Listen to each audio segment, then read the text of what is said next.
ঢাকাই চলচ্চিত্রে শিশু শিল্পী হিসেবে দারুণ জনপ্রিয়তা পেয়েছে দিঘি। অনেকদিন ধরে সিনেমায় দেখা যায় না তাকে, তবুও তার তারকাখ্যাতি আকাশ ছোঁয়া। সেই ছোট্ট দিঘি এখন হাই স্কুলে পড়ে। আজ শুক্রবার এফডিসিতে দেখা গেল দিঘিকে। দিঘির বাবা অভিনেতা সুব্রত এবার চলচ্চিত্র শিল্পী সমিতির নির্বাচনে ওমর সানি অমিত হাসান প্যানেল থেকে সাংগঠনিক সম্পাদক পদে নির্বাচন করছেন। দিঘি জানায় সে ভোট দিতে নয়, ভোট উৎসব দেখতে এসেছে।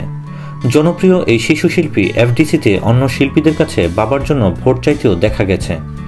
এই নির্বাচনে প্রধান নির্বাচন কমিশনার হিসেবে রয়েছেন মন্তাজুর রহমান আকবর, নির্বাচন কমিশনার নাজমুল হুদা মিন্টু, পীরজাদা শহীদুল হারুন এবং আপিল বোর্ডের চেয়ারম্যান হিসেবে রয়েছেন নাসির উদ্দিন দিলু, সদস্য খোরশেদ আলম খসরু এবং শামসুল ইসলাম।